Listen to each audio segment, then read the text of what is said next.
1 নম্বর word Bankra কর্তৃক আয়োজিত আজকের এই ইফতার মাহফিলের সম্মানিত সভাপতি উপস্থিত আছেন। আমার সাথে আগত ঝিকরগাছা উপজেলা থেকে বিভিন্ন পর্যায়ের নেতৃবৃন্দ, সামনে উপবিষ্ট বাঁকড়া ওয়ার্ড ইউনিয়নের বিভিন্ন পর্যায়ের নেতৃবৃন্দ, সবাইকে আমার ঝিকরগাছা চৌগাছাবাসীর পক্ষ থেকে আন্তরিক শুভেচ্ছা ও সংগ্রামী অভিনন্দন। প্রিয় উপস্থিতি, আমি কয়েকটি কথা বলে আমি আমার বক্তব্য শেষ করব। পুরা 1 মাস আমাদের সিয়াম সাধনার মাস। এটি শুধু না খেয়ে রোজা থাকা এটি নয়, এটি হচ্ছে মনের সাথে প্রতিটা জিনিসের সাথে মনের সাথে যুদ্ধ করে সেটিকে কন্ট্রোল করাকে বলে। আমি আপনাদের উদ্দেশ্যে কয়েকটি কথা বলতে চাই। আজকে এখানে যারা উপস্থিত আছেন, আপনারা জানেন আমাদের দলের বিএনপির ভারপ্রাপ্ত চেয়ারম্যান সাহেব জনাব তারেক রহমানের কিছু দিক নির্দেশনা আমাদের নির্দেশনা দিয়েছেন। একটু আগে আমাদের টিপু চাচা যাচ্ছে, আমাদের সামনে কিন্তু থাকা কিছু লোকজন যে পর্যায়ে এই দেশটাকে নিয়ে যেতে যাচ্ছে, আসলেই আমাদের কপালে কি আছে আমরা জানি না। তবে দেশবাসী চাই সামনের দিনে জাতীয়তাবাদী দল সরকার গঠন করবে।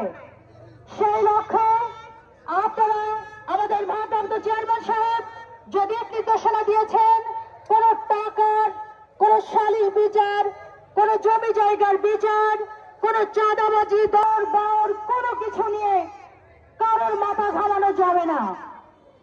উনি আরো বলেছেন যে এই যে ইফতার মাহফিলগুলো আছে, ইফতার মাহফিলে সাধারণ মানুষের অন্তর্ভুক্তিকরণ, এখানে তাদের উপস্থিতি হতে হবে। আমি আপনাদের উদ্দেশ্যে বলতে চাই, এখানে যারা উপস্থিত আছেন সবাই আমার সাথে হাত মিলিয়ে আপনারা আমার সাথে বলবেন, সবাই আমার সাথে বলুন। প্রিয় উপস্থিতি, আমরা আজকে একটি বিষয় শপথ গ্রহণ করতে চাই। সবাই আমার সাথে হাত মেলান। আমরা সবাই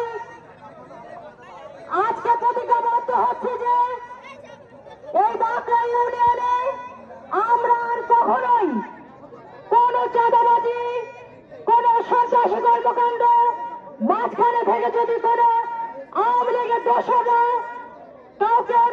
কাউকে এখানে যদি কারো সম্পৃক্ততা করে, আমরা কোনো কাজে সম্পৃক্ত হব না। আমরা নিজেদেরকে সংযত রাখবো। সামনে আমাদের জাতীয় ইলেকশন আসছে, সেই ইলেকশনের জন্য আমরা জাতীয়তাবাদী দলের পক্ষে আমরা কাজ করব।